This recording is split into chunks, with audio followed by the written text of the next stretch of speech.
Well, howdy viewers, and welcome back to not my shop. This is actually my garage, but I guess it's close enough. Anyway, we've got to take another look at the Cub Cadet riding lawnmower back here. It's having some starting problems, and I think I know what's causing it. So we're gonna wing some parts at it, and I think what's gonna take care of it. And basically, the problem I have is that when you let the tractor sit for, let's say, more than 2 days, 48 hours, it gets really hard to start. And you gotta choke it, and sometimes even that's not enough, and you have to dump a little fuel in the carburetor to get it going. So I'm sure it's a fuel pump issue, but I guess you never know what it could be. So let's get into it. What is going on over here? I don't know how you're supposed to make a video when your dog is just pushing around your son's toys with his nose. What is going on, pup? I don't know, buddy.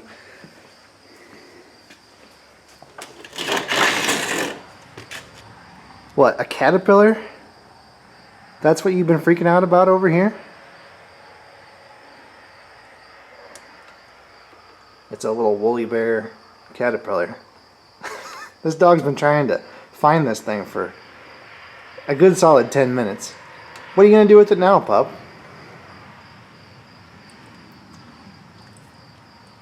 Yeah, that's what I thought. Nothing.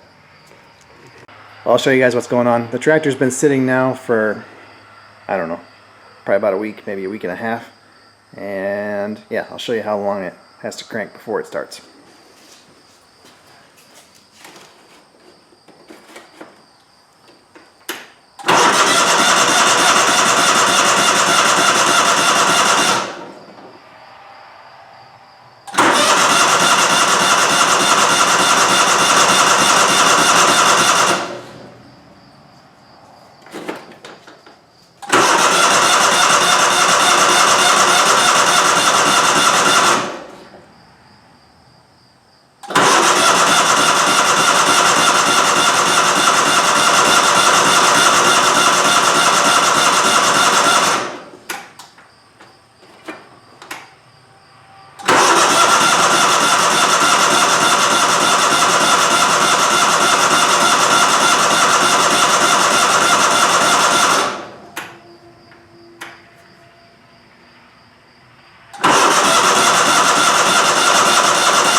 That's it. Let's get it down to the shop and see if we can fix this problem.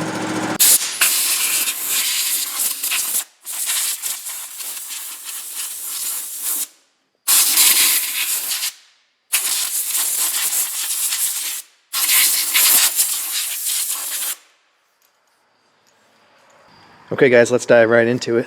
This is the fuel pump right here on this Kohler Command Series engine, and I'll be honest, I'm not terribly familiar with this system, but basically it's a mechanical fuel pump, and it's driven off of the rocker arm that's inside this valve cover. And I'm, like I said, not that familiar with this system. I'm much more familiar with the Briggs & Stratton style, where it basically uses positive crankcase pressure to actuate the diaphragm inside the pump. This one's totally mechanical, and it seems like a pretty good way to do it. You know, it's basically like what they do in automotive with the mechanical fuel pump driven off of the camshaft. Problem is, you can't buy just the fuel pump. You can't buy any parts for the fuel pump. All you can do is buy this entire valve cover assembly, and that's what I have right here. That's the part number for it, 2455910-S, crafted in Korea. That's a genuine Kohler part, And actually I bought this off of Amazon. It was quite a bit cheaper than what the dealership wanted. I'll have to look up what I paid for it. I think it was around $75. So anyway, inside the kit here, it's got everything you need. There's all your hardware, new clips, even comes with a new fuel line that runs from the pump to the carburetor. Of course, we have already replaced all the fuel lines. And this is the actual valve cover and the pump itself. So there's the pump with the little arm, ka-chunk, ka-chunk. That's what does it. So, spoiler, I already know what's wrong with this fuel pump, and I'll spare you guys the gory details of how I figured that out. But let me get it off and I'll show you what I found the last time I had this thing apart.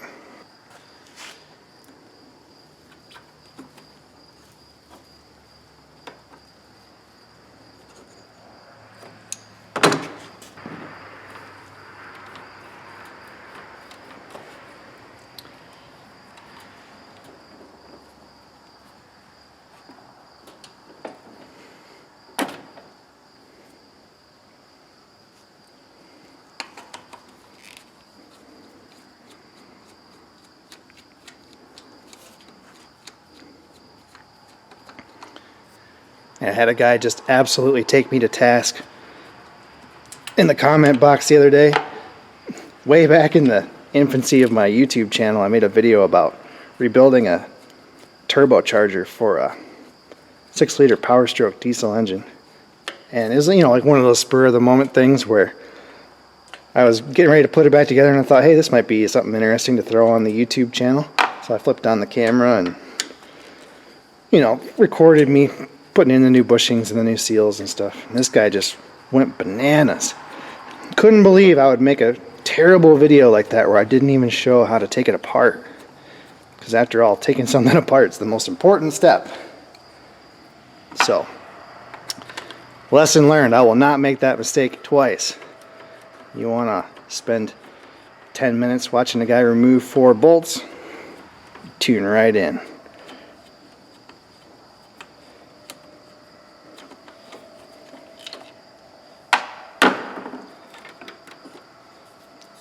Boom. Most important part done. Alright guys, my memory card was full. I hope I didn't miss too much of the action here. Anyway, this is the inside of the valve cover. That's the fuel pump right there. So this little arm right here rides on your rocker arm, and that's what pumps the fuel. So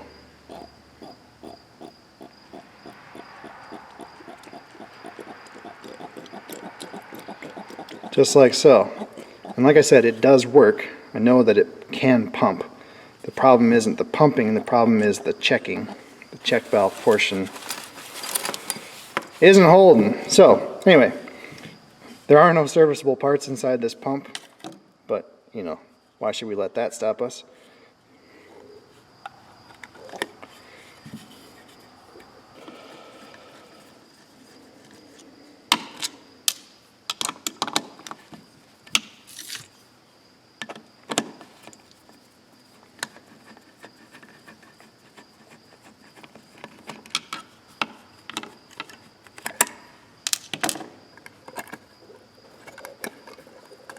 Come on.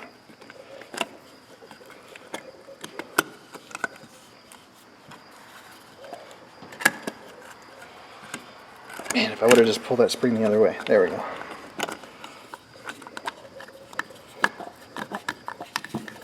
Come on. There we go.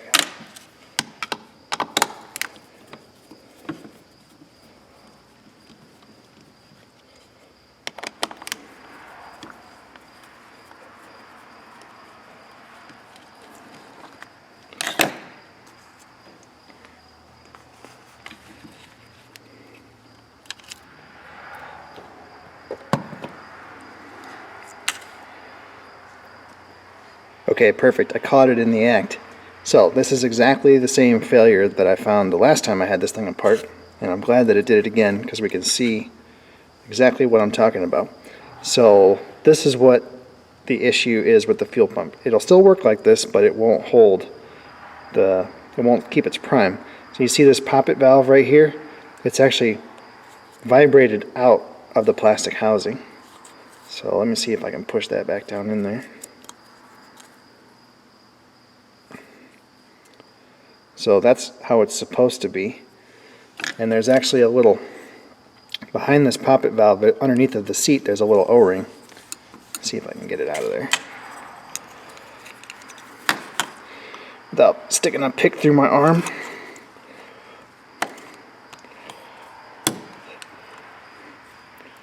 So this is a pretty cheesy design. So that's your poppet valve. They're both the same, just one is reversed of the other one. And then down here at the bottom there's a little gasket. See it right there? So the gasket sits underneath of the poppet valve right here. Let's see if we can get this guy out of here. It's already junk anyway, so we don't have to be too nice to it. There we go. So there's the other side, and it has a similar little rubber gasket. So the little rubber gasket fits around the poppet valve like so, and then it presses into the plastic. So what I did the last time I had this thing apart, I just pushed the poppet valve back down against this seal, and then it worked for a short amount of time, but obviously the poppet valve vibrated back out of this plastic. So this is kind of a problem with using plastic in an application like this, because if you know anything about plastic, it has a tendency to creep, meaning that the material actually deforms without reaching its yield point. So anyway, look up creep. There's a more elegant definition for it than that, but common problem with plastic. Anyway, so what are you going to do? You know, you push the poppet valve back in and then it vibrates back out. There's no way to peen this or really do anything to positively affix the poppet valve in that pocket. I mean, I don't know what you could do. Glue it in there or something. And I'm sure on a long enough timeline that the new fuel pump would fail in exactly the same way. But yeah, I don't know. What are you going to do? I mean, possibly there's been an engineering change and they've fixed this problem, but I doubt it.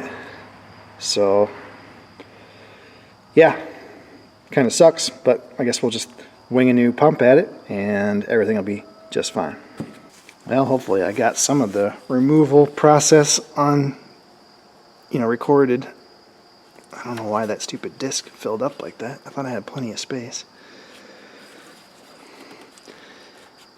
I guess it's full of hours and hours of that poor starter motor on that Oliver tractor cranking over. Takes a lot of revolutions of that old Waukesha engine to get the injection pump bled out. Let's see if I can get some brake clean. Boom. But this is the bad stuff. I'll give you guys a little hint. If you're ever working with volatile chemicals and it says non-flammable, that means it's weak sauce. You want the stuff that's extra flammable. It used to be you could look at the label and if it said, like causes cancer in California, it was good to go, but now everything causes cancer in California, so you can't rely on that. Alright, we'll take a gander at the cheat codes here. So it looks like there's an update included with the kit for the rocker arm pivots. So it says the pump requires the latest cylindrical pivot rocker arm design to operate. Engines below whatever serial number with the original circular pivot rocker arms must be converted with the valve train kit prior to installing this kit. However, we already have the newer cylindrical style rocker guides, so we don't have to worry about that. And it looks like this is also a retrofit kit too, so it looks like the Kohlers must have also had a vacuum style pump available, and it can be replaced by this mechanical style pump, which I think is better than the vacuum style pump. Those Briggs & Stratton vacuum pumps are junk.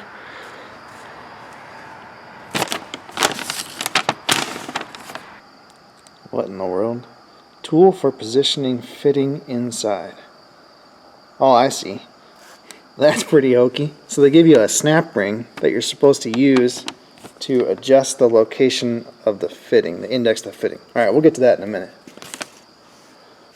Well, I can't rely on the old pump because the fittings are just free to go wherever they feel like. So it looks like we're going to want to install a 90-degree kind of on that sort of an angle, and then this one will just be perpendicular to the pump. And we'll lube them up with a little cell guide. This is good stuff, by the way.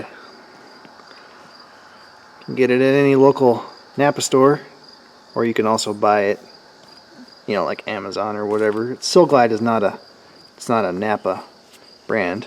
They just happen to sell it. Anyway, it's a silicone lube.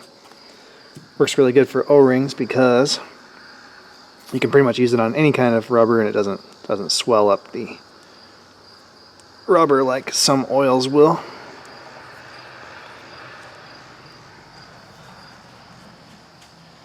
So let's see here.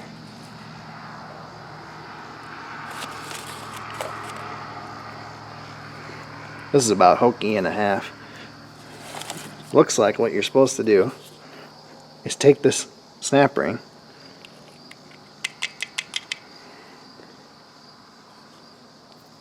Jesus. Really? Is that what you're supposed to do? There's got to be a better way than that.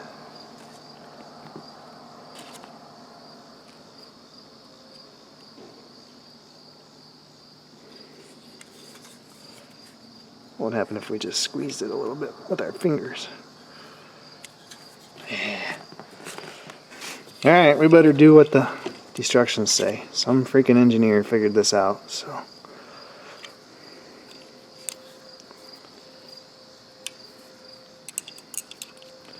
See if we can do this without putting our own eye out.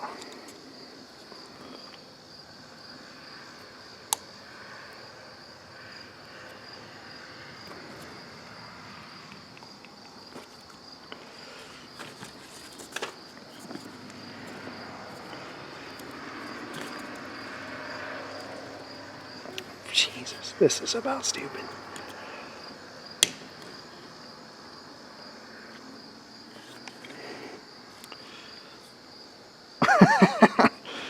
I guess you gotta hold the clip so it doesn't fly off and wing you in the eye.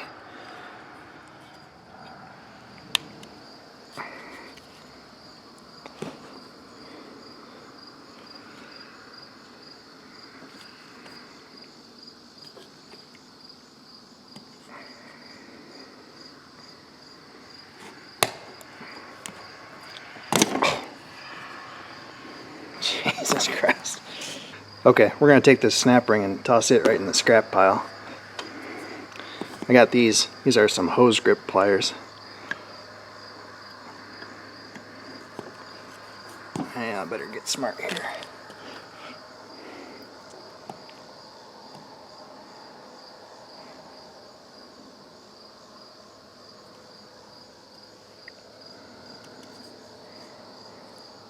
What do you think? About like that, maybe? There you go. Who thought that was a good idea? Freaking engineers. Okay, we're supposed to bar the engine over until this valve is at its bottomed out position. And I'm sure that's just to make it easier to install the cover so you don't have the spring force of the pump fighting against you.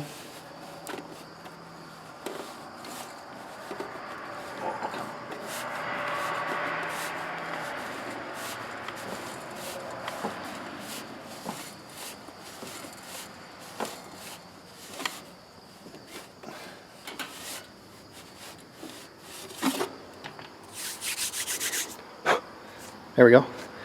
And as far as I know, these are hydraulic lifters in these engines, so there's no valve adjustment like with a Briggs & Stratton or an Onan. So I think what I'm going to do, I'm going to pop on the line from the fuel tank.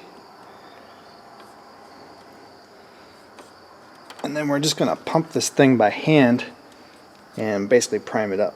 So let's see what it does. Oh yeah. So what was that? Maybe 6 pumps and we've already got fuel coming out. So maybe I was wrong.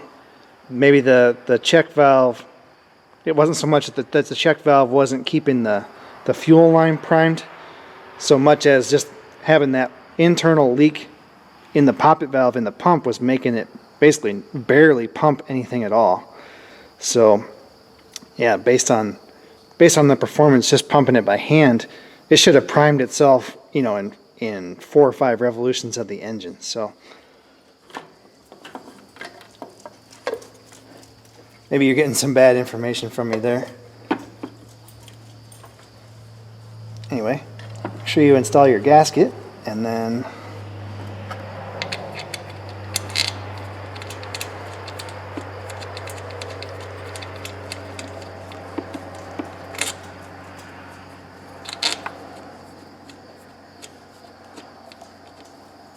yeah.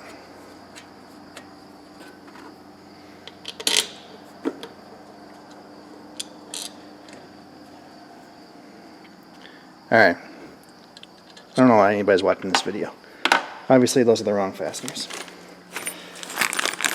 I should look at the kit, which very clearly comes with new fasteners.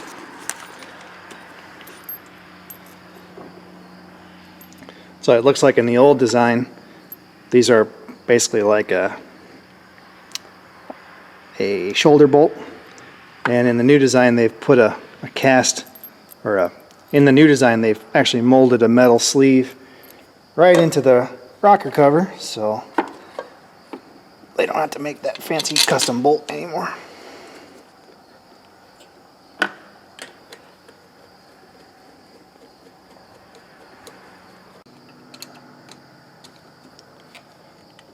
Alright, torque these down to factory spec.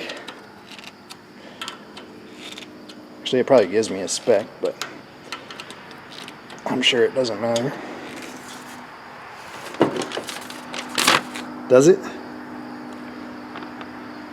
Yeah, 55 inch-pounds.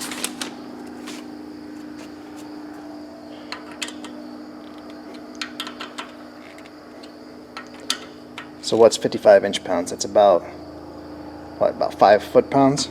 I'm pretty sure I can do that with a screwdriver. Or sorry, a nut driver. Now it looks like I may have kind of overcocked this outlet side, so I think we'll pop it back out and rotate it a little bit using the non-factory tool here.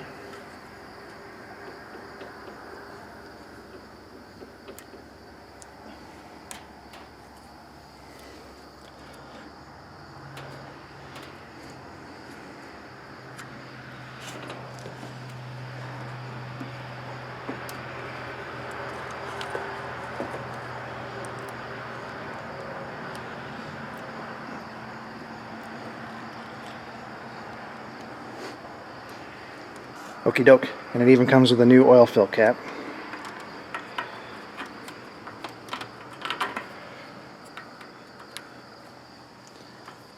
Which I don't know how to install. There we go.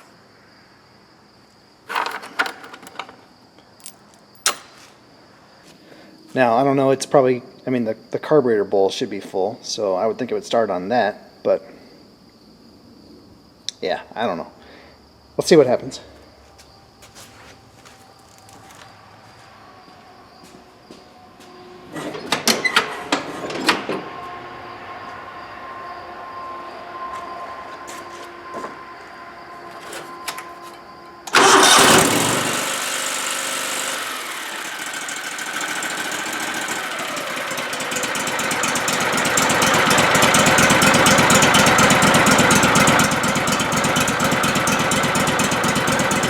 Okay folks, there you have it.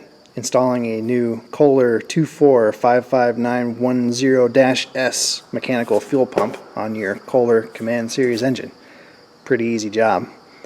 And if I'm honest, I don't actually know if the failure of the poppet valves in the pump was causing it to pump poorly at low RPM, or if it was not able to draw, it wasn't able to overcome the head pressure of pulling the fuel up from the fuel tank, or if it was something with the check valve allowing the fuel to run back to the tank, and then that causes it to take a long time to crank to start.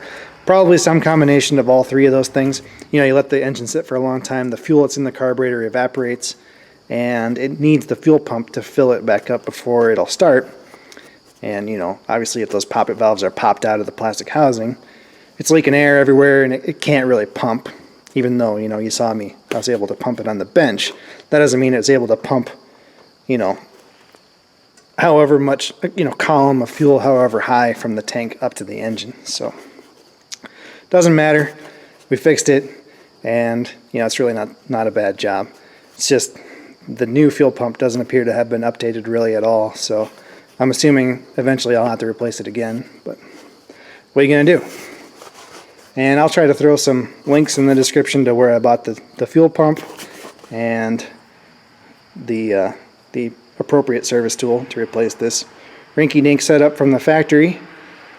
Those hose grip pliers are really kind of handy tools to have around anyway, so I'll throw a link in the description or somewhere. Check that out. And I'm going to get to mowing. So I should probably say that so far I've been really impressed with this Cub Cadet tractor. And I bought this for my own personal use. I've got about 2 acres that I had to cut here every maybe 3 times a month, and it makes pretty short work of it. So I don't know that much about Cub Cadet tractors. I never really worked on them before. When I was a kid, I had a wheel horse lawn tractor, and it was a basket case. I rebuilt the engine in it twice and finally replaced it with another engine that came out of a golf cart that I rescued out of a flood.